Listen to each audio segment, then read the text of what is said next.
এটা অত্যন্ত দুঃখের বিষয় যে পরিস্থিতি এই পর্যায়ে এসে গেছে, যেখানে ছাত্রদেরকে অনশন করতে হচ্ছে।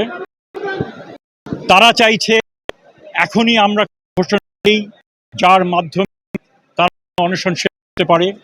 আমি তাদেরকে বোঝাতে চেষ্টা করেছি যে আইনে কিছু বিষয় রয়েছে, যাই করি না কেন সেটা আইন দ্বারা নির্দিষ্ট হতে হবে, এবং এই বিশ্ববিদ্যালয় পরিচালনার জন্য নির্দিষ্ট আইন রয়েছে। সেই আইনের মধ্যে থেকেই আমাদের যে ইনকোয়ারি কমিটি, অত্যন্ত কম্পিটেন্ট ইনকোয়ারি কমিটি, তারা সেই আইনের মধ্যে থেকেই তারা সুপারিশ করবে বলে আমরা আশা করছি। আমি এখানে নিজের দায়িত্বপ্রাপ্ত উপদেষ্টা হিসেবে আমি তোমাদের কাছে এসেছি।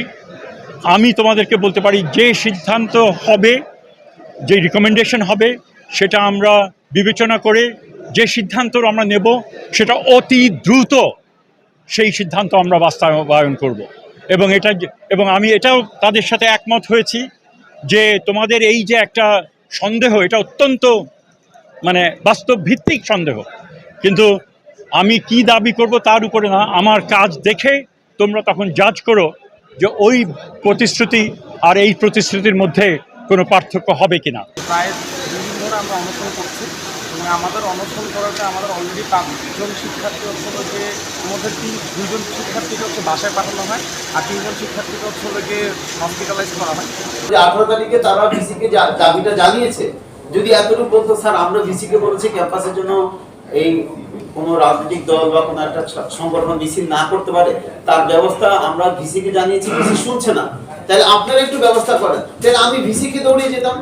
আমার কথা হলো, যদি তারা তাদের দাবিটা ভিসি না মেনে থাকে, যে ভিসির কাছে মেসেজ ছিল এরা মিছিল করবে, ভিসি মানেন নাই, তাহলে অন্তত তারা রাস্তায় এভাবে মিছিল করো, সুন্দরভাবে দাবি জানা, এটা নিয়ে কোনো দ্বিমত নেই। কিন্তু শিক্ষককে অপমান করা, অপদস্থ করা, ভিসির গায়ে থুতু মারা, কাউকে ধাক্কা দিয়ে ফেলে দেওয়া, এগুলো না করে যদি তারা আমাদের সাথে আলোচনা করতো যে স্যার এই বিশ্ববিদ্যালয়ে রাজনীতিমুক্ত রাখতে চাই, উন্নত করতে চাই, আপনারা আমাদেরকে সহযোগিতা করুন, আমরা উজাড় করে দিতাম, আমরা সেখানেই থাকতাম। আমরা এখনো আছি।